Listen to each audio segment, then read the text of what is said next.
Good morning, everybody. Good morning. Good morning. My name is Nancy Keener.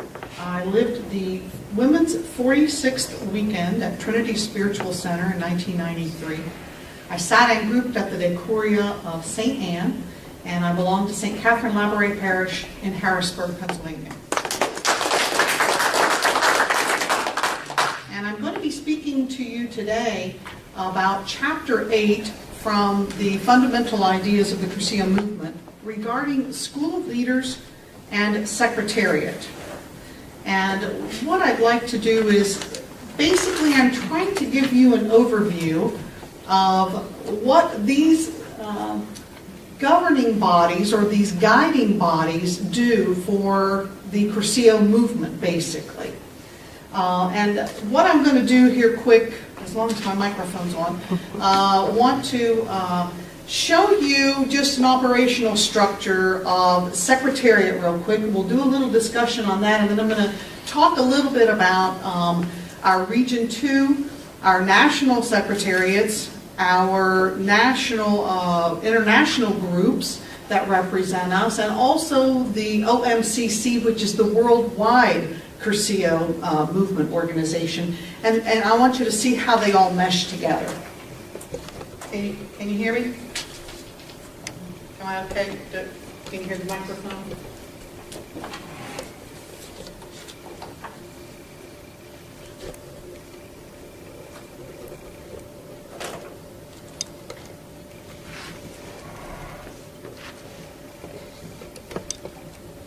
So there are several different positions on our Secretariat.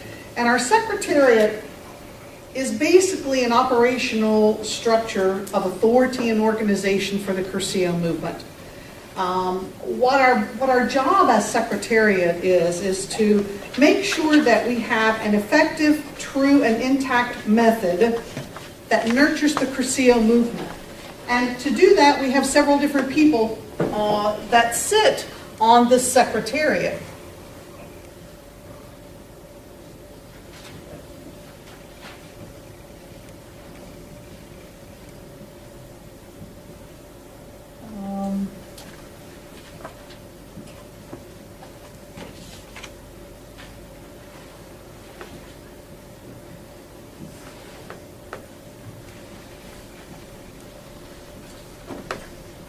We have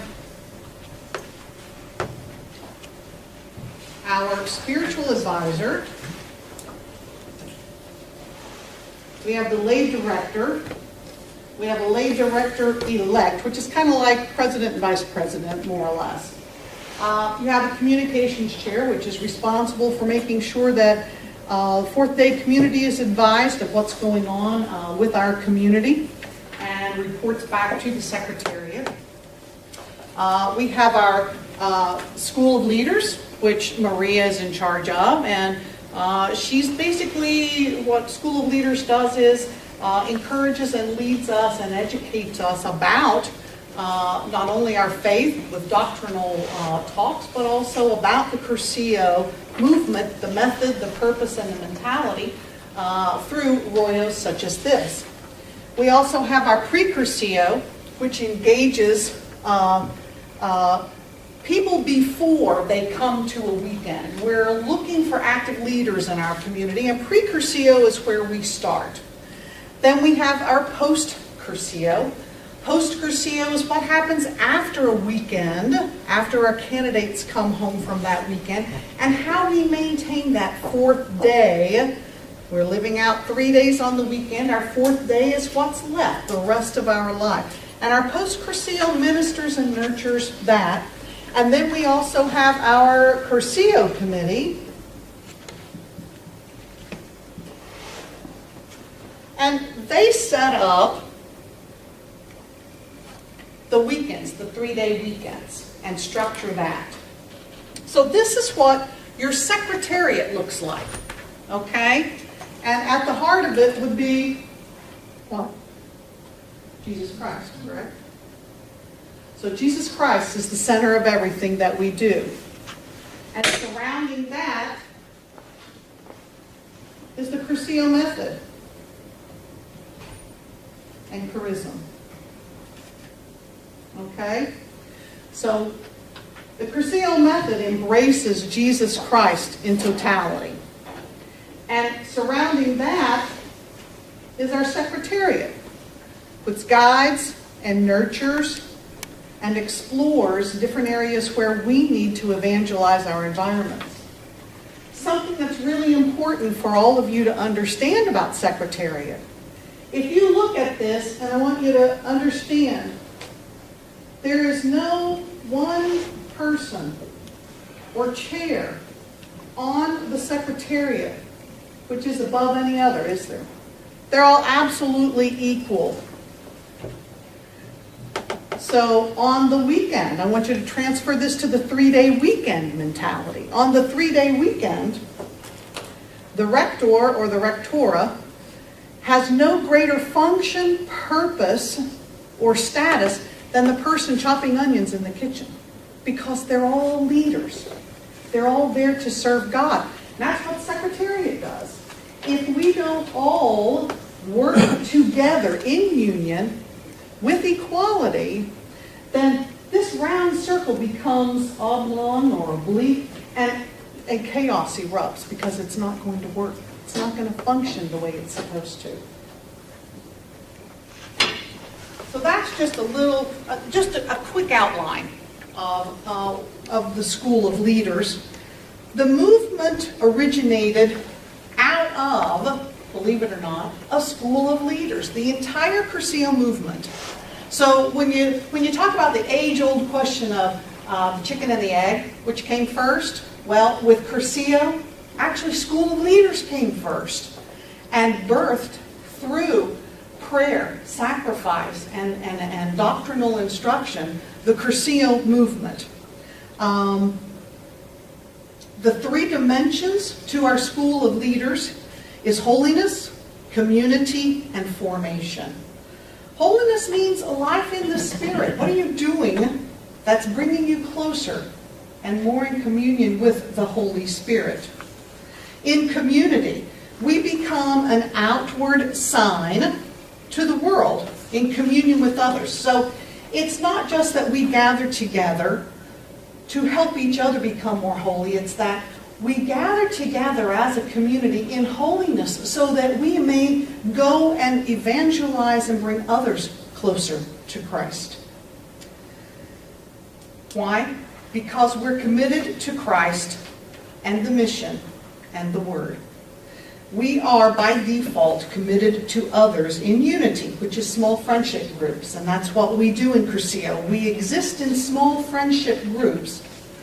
We join together weekly in those small groups to discuss how have we evangelized, how have we grown in piety, how have we grown in holiness.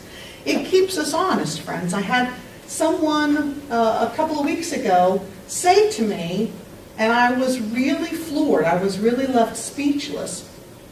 Well, what does it matter if we sponsor people to go to weekends, but they don't group afterward, but they're still active in the church? And honestly, I was speechless because my mind is just reeling, because that is the essence of how the method works, is that we are constantly formed, educated, and strengthened by our small friendship groups. It doesn't mean that once you make a Cursillo weekend that you have to be active in Cursillo and work a weekend. It means that you're grouping. It means that you maintain those friendships, that you maintain that connection with those on the weekend, with those in the 4th day community, and that together in friendship groups you pursue this lifelong adventure of holiness, piety, and study. So, our last one, formation. Well, it's a basic requirement for spiritual progress. We have to be formed by a union of us as members of the church and of the world, and that formation has to include certain aspects, because we cannot pull ourselves apart from the world. That's not our function. Our function is to be part of the world and bring that world more holiness, piety, and study. We do that with spiritual growth in union with Christ, and in devotion to others. So we're sharing our life, our holiness with others. There has to be a doctrinal aspect. It's not just knowledge, but we have to be able to give a reasoning for our faith in this time of the world's conditions and the problems. People are going to say to you, well, why do you pray? Well, we got to be ready to answer that. People are questioning, is there really a God? Is there really a reason for us to continue to believe? Absolutely, and that's where we come in. We have to be the strong face of Christ to the world, and we have to be able to stand up and tell them why we believe. We also have to understand human values.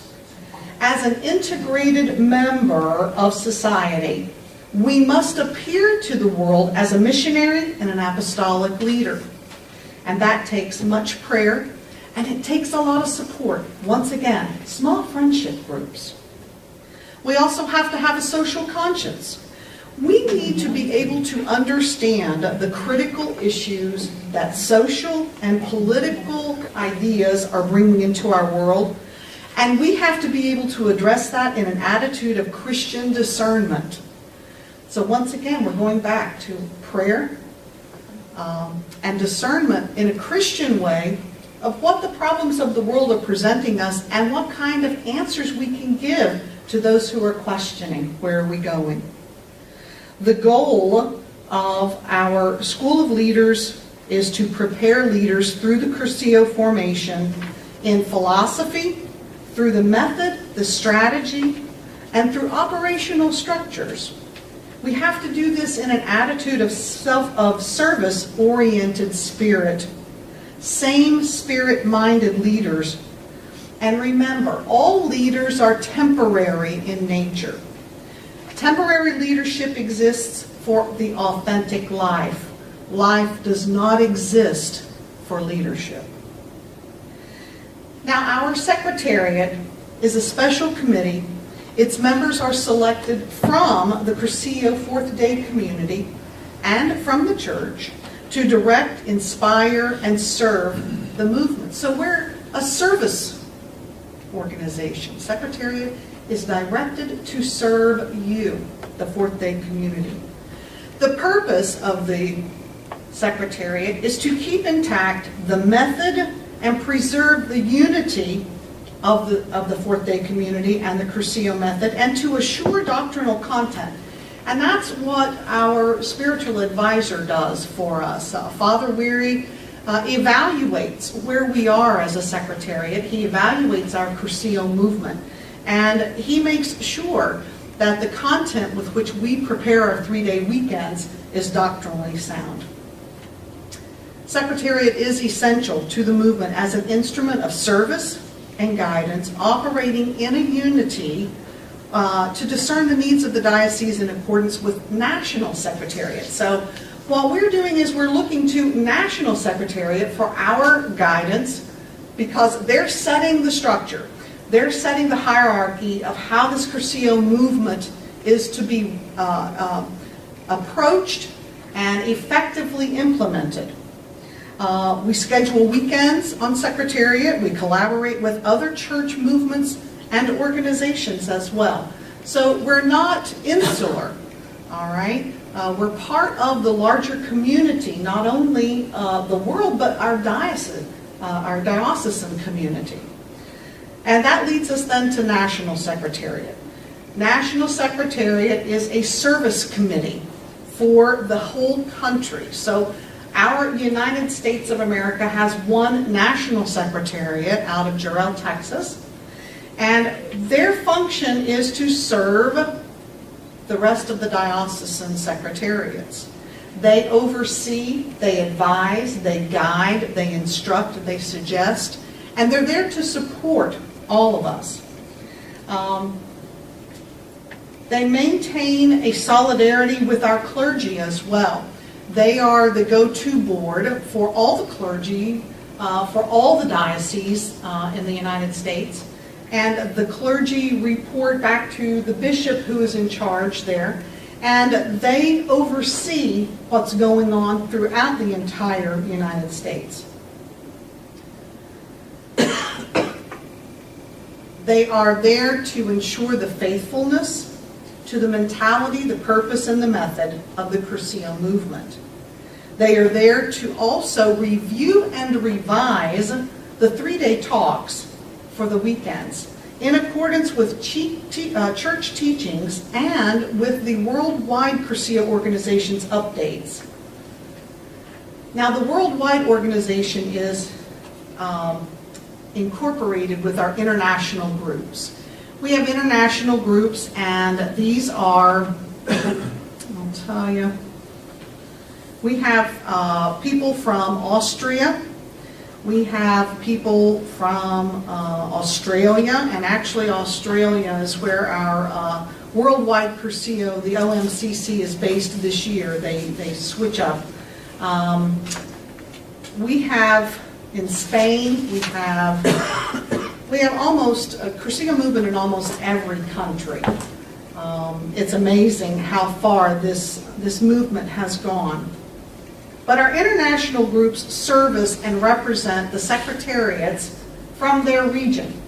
So our international group is actually headed right now by Gail Toronto for the United States. And she represents every diocesan secretariat in the United States when she goes to the worldwide Cursillo encounter. Okay? And their main goal is to promote and maintain unity of the national secretariats and to encourage discussion on the Cursillo identity and our road to success. What's our road to success? Our road to success is evangelizing our world. And that means being faithful to the essence of Cursillo in accordance with current political and social conditions of different regions and different countries. So each international group must be sensitive to their own cultures and incorporate the Cursillo method within those aspects. The OMCC, the Worldwide Cursillo Movement, is a service-only function. They have no authority over national or diocesan secretariats. They are simply there to direct and coordinate the means, the efforts necessary to encourage the international groups. They're composed of the international groups, and they rotate headquarters and represent Cursillo to the Holy See. They also publish materials, the books that we have received here in the School of Leaders. They publish books, they publish magazines, newsletters, and basically encourage us to understand better and to follow more closely the Cursillo method as conceived by its founders. They also organize world encounters for the purpose of reflection on theological unity at the global level. So basically what we're seeing is that we have MPM, the acronym MPM, the method, the purpose, and the mentality. So the mentality is in the love of Christ, in imitation of His love, an imitation of Christ. We bring others to Him. We evangelize. And the method, small friendship groups. So that's our method, our mentality, our purpose, and our method. Mentality, purpose, and method. In the love of Christ and in imitation of Christ, we bring others to Him through small friendship groups. That's really the crux of Cursillo there. And if you see on the diagram, the first level is Christ. The second level is our Cursillo method, our charism, our mentality, purpose, and method. The next level is our School of Leaders. If you draw another circle around that is Secretariat. The next circle would be our National Secretariat and our international groups and our world. So when you start branching out from the regular Secretariat, just say shields up, Scotty, because that's basically what our national, our international, and our world organizations do. They shield us. They contain us. They nurture us. They protect the essence of the Cursillo movement. I hope that this has brought and shed some light on the organization structure of Cursillo. Sometimes it seems a very vague thing. It doesn't kind of touch you in a real way and make you understand. What I would ask each one of you to do is pray for all of these leaders who have been called. Every member of the Secretariat here in the Harrisburg Diocese, every member of our regional service groups that oversee dioceses in certain regions, every international group, every national member. Pray for these people because they need our prayers to help discern how our Cursillo movement can thrive and reach the world. De Colores.